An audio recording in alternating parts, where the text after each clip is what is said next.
సాధారణంగా మీరు చాలా ఆలయాలు చూసుంటారు. కానీ ఇక్కడ మీరు తెలుసుకోబోయే ఆలయాలు అసాధారణమైనవి.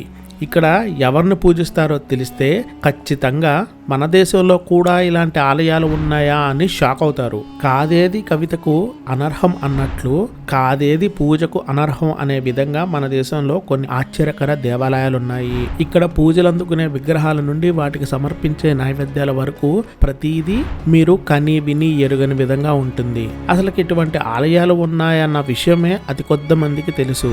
ముఖ్యంగా మన తెలుగు రాష్ట్రాల ప్రజలకు వీటి గురించి తెలిసే అవకాశమే లేదు. ముందుగా వారణాసిలోని భారత మాత ఆలయం 1936లో వారణాసిలో మహాత్మా గాంధీ ఈ ఆలయాన్ని ప్రారంభించారు. ఇక్కడ విషయం ఏంటంటే ఈ ఆలయంలో భరతమాత విగ్రహం ఉండదు. పాలరాయితో తయారు చేసిన భారతదేశం యొక్క మ్యాప్ ఇక్కడ పూజిస్తారు. భారతదేశ స్వతంత్రం కోసం స్వాతంత్ర ఉద్యమంలో ప్రాణాలు అర్పించిన మహనీయుల నివాళిగా దీనిని పేర్కొంటారు.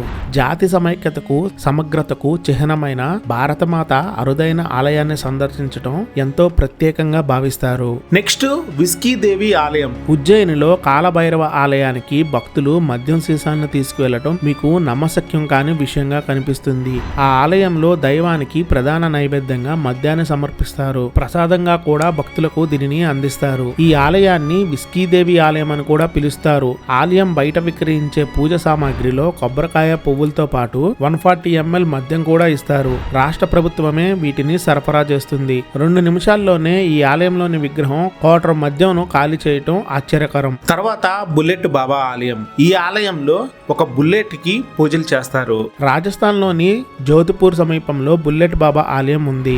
రాయల్ ఎన్ఫీల్డ్ 350cc వాహనం ఇక్కడ పూజిస్తారు, దైవంగా చూస్తారు. ఈ ఆలయం ఓం బన్నా అనే వ్యక్తికి అంకితం చేయబడింది. దాదాపు 25 ఏళ్ల క్రితం బుల్లెట్ నడుపుతూ ప్రమాదంలో ఆయన మరణించారు. ఆ ప్రమాదం తర్వాత వాహనాన్ని స్థానిక పోలీస్ స్టేషన్ లో ఉంచారు. అయితే స్టేషన్ కు తీసుకువెళ్లిన ప్రతిసారి అది మాయమైపోయి మరొక ప్రదేశంలో కనిపించేది. ఈ వార్త ఆ నోట ఈ నోట ప్రచారం అయ్యి ఇప్పుడు ఆ వాహనం ఆలయంలో విగ్రహంగా మారింది. ఇక్కడ ఓం బన్నాకు బుల్లెట్ బ్రాండ్ కు చెందిన బీర్ ను భక్తులు సమర్పిస్తుంటారు. పాలి జోధ్పూర్ రహదారి గుండా ప్రయాణించేవారు బుల్లెట్ బాబాను దర్శించకుండా వెళ్లరు. బుల్లెట్ బాబాని దర్శనం చేసుకోకుండా వెళితే సురక్షితంగా గమ్యానికి చేరుకోలేకపోవచ్చని ప్రజలు చెబుతుంటారు. అందుకే దీన్ని ఖచ్చితంగా దర్శించుకుని వెళ్తారు. అప్పుడు సురక్షితంగా వెళ్తారని వాళ్ళ నమ్మకం. ఇక మన తెలంగాణలో సోనియా గాంధీ ఆలయం ఉంది. దేవుని కంటే అధికంగా కొందరు నాయకులను ఆరాధిస్తారని చెప్పడానికి తెలంగాణలో మహబూబ్ నగర్ లో ఉన్న సోనియా గాంధీ ఆలయం ఓ ఉదాహరణ.